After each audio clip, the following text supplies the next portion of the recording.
Elas invadem as casas em busca de alimento ou abrigo. Algumas têm hábitos noturnos e saem de seus esconderijos enquanto dormimos ou se alimentam de sangue. Até aí, tudo bem, né, gente? Quer dizer, mais ou menos. O que eu tô querendo dizer é que todas podem ser muito perigosas, seja pela transmissão de doenças ou pela inoculação do veneno. Eu tô falando das pragas mais perigosas. E elas são as aranhas, os escorpiões e os mosquitos.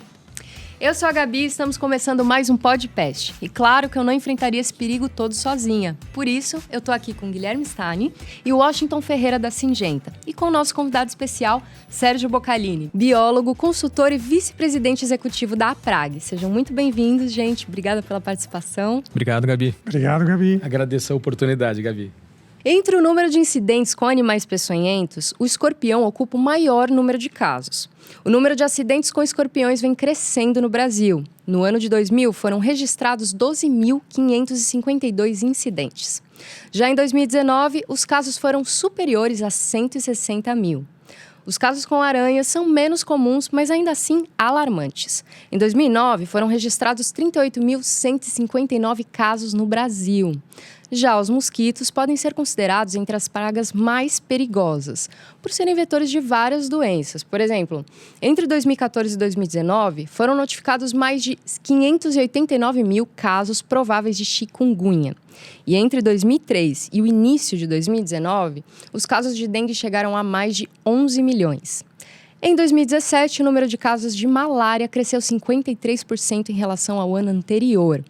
Esses animais costumam atacar pessoas propositalmente? Gabi, por incrível que pareça, na natureza, né, a melhor defesa não é o ataque, é a fuga.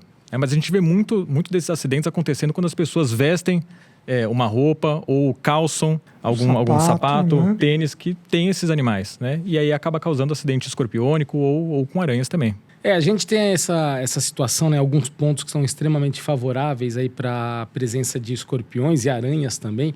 Então é preciso toda essa cautela, né? Como o Gui colocou, a questão da vestimenta, tudo, mas também o manuseio de alguns materiais é importante em áreas externas, né? Onde fica acumulado entulho, restos de materiais de construção. Alguns cuidados também são necessários, Gabi. E na cidade eu soube que tem muito, né? Que nem agora a gente estava conversando. Gente, eu fiquei chocada, assim. Não, realmente, elas estão nas tubulações também, né? Na rede de esgoto também. A parte de águas pluviais também, escoamento, aquela tubulação que escoa água de chuva, tudo. Ali também são locais extremamente propícios para esses animais se esconderem. Caixas de gordura, pela presença de baratas, que também serve como alimentos. Áreas que tem material de paisagismo também são pontos extremamente favoráveis. E onde os escorpiões costumam ficar, gente? Como que eles se comportam? Então, os escorpiões são animais que têm um comportamento noturno, né? Eles buscam sair à noite para se alimentar e se reproduzir. E é nesse momento que eles estão se deslocando por esses pontos ali nos terrenos, nos quintais e adentrando também nas residências. Então, são momentos onde a gente pode perceber alguns acidentes acontecendo aí de uma forma inesperada junto às pessoas, né? Então, todos os cuidados nesse momento também são importantes, né? Sabendo que ele é um bicho de comportamento noturno e que busca como alimentação outros insetos, como baratas, por exemplo. Então aí é importante na medida preventiva, né? É você justamente manter esses locais limpos, evitar você ter tijolos, sujeira, abrigo, né, para o escorpião, limpar, né, esses locais, controlar as baratas, controlar grilos e outros insetos que servem de abrigo, de abrigo e alimento também para o escorpião.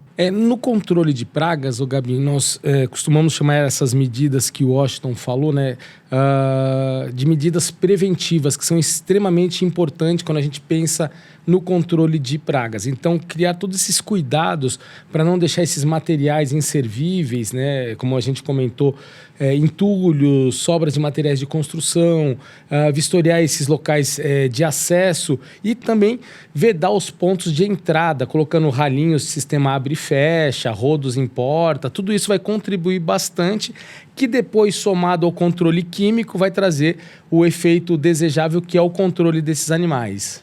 O Gabi, e isso é muito importante, esse conhecimento é muito importante para a empresa controladora de pragas, porque vai ditar o controle químico, né? E quando a gente está falando de controle de pragas, não é só aplicação de produto. Tem essas medidas preventivas, corretivas que o Sérgio e o Washington comentaram, mas tem também a aplicação química, que pode ser feita para controle de escorpião e de aranha também. Porque ninguém quer essa surpresa desagradável, né?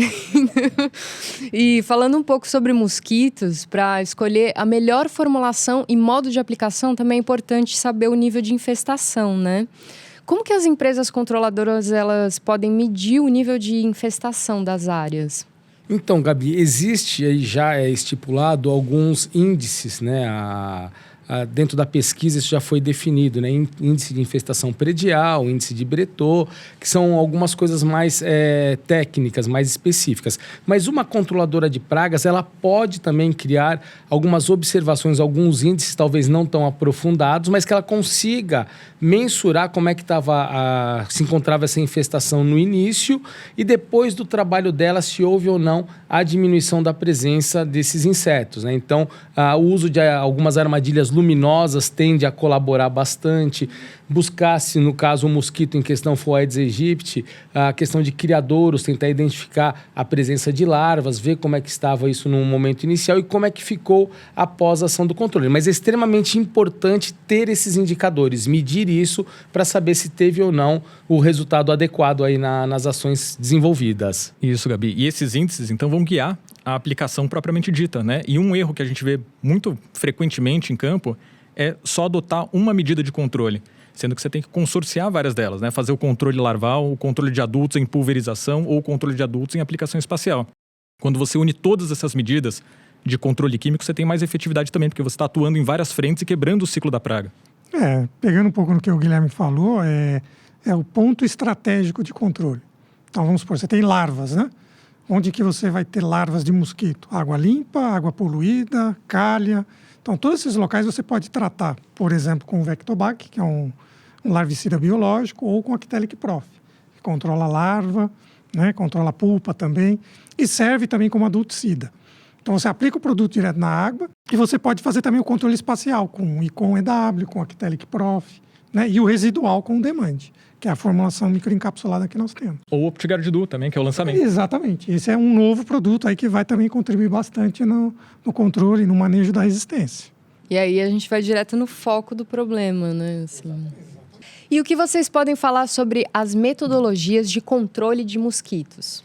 Então, quando a gente pensa no controle de mosquitos e falando a respeito um pouco do controle integrado de pragas, uma das primeiras coisas que a gente tem que pensar é a identificação. Saber qual mosquito nós queremos controlar, uma vez que nós temos um número grande de espécies e que interagem em área urbana. Então, esse é o primeiro ponto. Definido a espécie, identificada a espécie de mosquito, aí a gente vai traçar as melhores estratégias, pensando sempre na busca ativa de criadouros, né? Saber onde eles estão nascendo, uma vez que eles têm essa dependência de locais específicos para colocarem os ovos. Então, a gente vai ter uma ação nesse ponto também e a gente vai, fazendo essa identificação, poder ter alguma ação mecânica para remover esse criadouro, então tem uma ação química colocando produtos adequados nesses criadouros.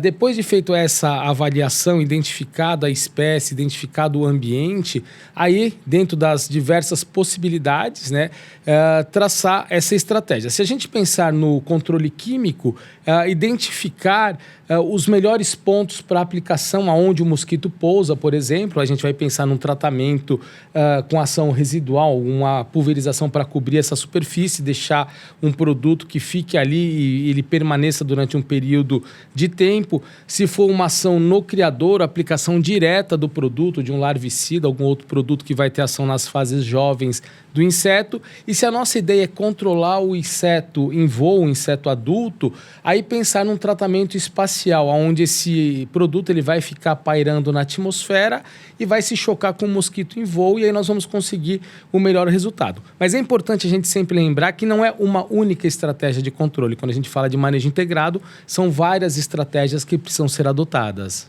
Interessante. E aí, pegando um exemplo, né, Sérgio, de, por exemplo, controle de um condomínio. Então, você tem várias casas ou edifícios, né? Então, você pode fazer a aplicação espacial, né, com Icon EW, com a Actellic Prof, fazer essa aplicação com fumacê, então você controla o adulto. Aí, por exemplo, no caso, se tiver um rio poluído, O repoluído normalmente tem um Culex, né, que é um outro mosquito. Aí você tem que aplicar o larvicida. No caso, o Vectobac é um bom produto biológico, você faz o controle. Controle de larva e controle de adulto. E o mosquito também ele pode pousar na vegetação. Aí você pode fazer o controle com o demand, que funciona muito bem, dando um efeito residual ali na vegetação, em pontos de entrada, portas e janelas. Para essas técnicas de aplicação, a formulação é importante? Com certeza, Gabi. É muito importante, né, usar as formulações adequadas para cada tipo de aplicação. Então, como o Washington comentou, se vai fazer uma aplicação espacial, a gente precisa usar um concentrado emulsionável ou uma emulsão em água, né, porque a gente consegue fazer ultrabaixo volume ou termonebulização com esse tipo de formulação.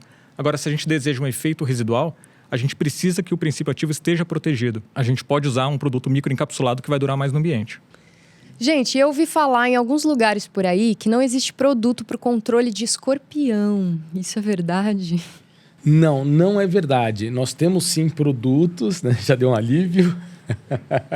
Nós temos produtos registrados, né, para serem utilizados em áreas urbanas, registrados no Ministério da Saúde e que desenvolvem um papel extremamente importante no controle dessas infestações. E Sérgio, é interessante que são poucos produtos que estão registrados, né, e até no portfólio da Syngenta a gente tem alguns, por exemplo, o Demand. E a gente vê um grande benefício no uso do Demand pelo efeito residual dele em campo. A gente sabe que o escorpião pode permanecer muito tempo escondido e é interessante a gente ter uma ação residual, então, no controle dessa praga.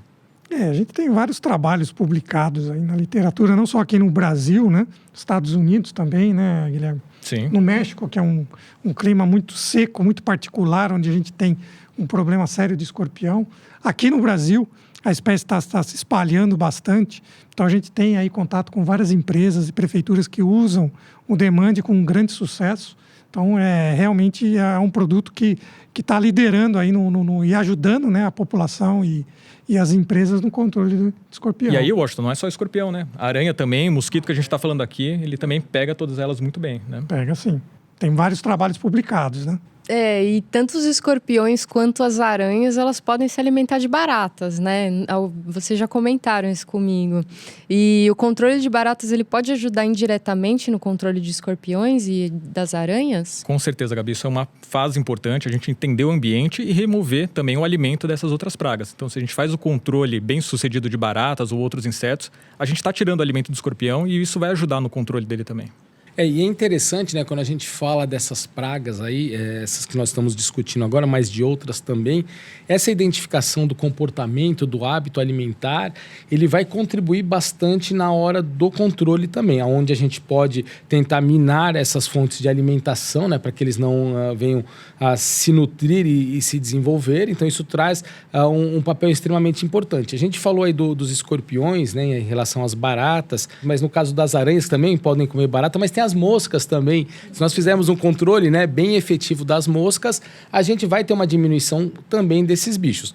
Com os mosquitos já não dá muito, né, pra gente cortar a fonte de alimentação, porque as fêmeas estão se alimentando de sangue, né, do ser humano e de outros animais. Mas a gente pode também evitar que elas acessem, né, as pessoas com algumas formas também, barreiras físicas, como telas, essas coisas também vão ajudar bastante na hora do controle. Bom, gente, agora chegou a hora de responder as perguntas mais frequentes dos clientes da Syngenta. Vamos lá? Vamos. Vamos embora. Como o escorpião amarelo se reproduz, Sérgio? É um processo bem interessante, Gabi. A maioria e a maior parte das populações de escorpiões que nós temos aqui no Brasil, com exceção de umas poucas regiões, nós só encontramos fêmeas nesses espaços, nessas populações. Não existe a presença do macho. E o processo de reprodução ele se dá no que nós chamamos em biologia de uma reprodução partenogenética. Então não precisa da fecundação cruzada com a presença de um macho. A fêmea sozinha ela dá conta de gerar aí os seus descendentes e a população ela vai aumentando com muita facilidade devido ao fato de não precisar mais ali do macho. E qual o efeito residual de Demand, Gui? Gabi, pode chegar a alguns meses, mas também é fortemente influenciado pelo tipo de lugar que a gente está fazendo o tratamento. Numa área externa vai ter um residual um pouco menor, numa área interna um pouco maior, e o tipo de superfície também influencia bastante. Superfícies porosas são mais agressivas. Mas lembrando que a microcápsula do Demand foi desenvolvida para ter o tamanho ideal, para não penetrar mesmo nas superfícies mais porosas. Então ele continua performando muito bem. Bom, e chegamos ao final do nosso episódio mais perigoso. Muito obrigada pela participação, gente. e ter desbravado esse assunto comigo, porque eu tô um pouquinho menos neurótica agora, nem tanto, mas... Mais tranquila. E, bom, parabéns pelo trabalho de vocês. E se você gostou do episódio de hoje, tanto quanto eu, curte o vídeo, se inscreve no canal da Syngenta Soluções Urbanas no YouTube e siga a gente no Instagram, Facebook e LinkedIn. Você também pode conhecer melhor as soluções da Syngenta no site oficial. Até a próxima!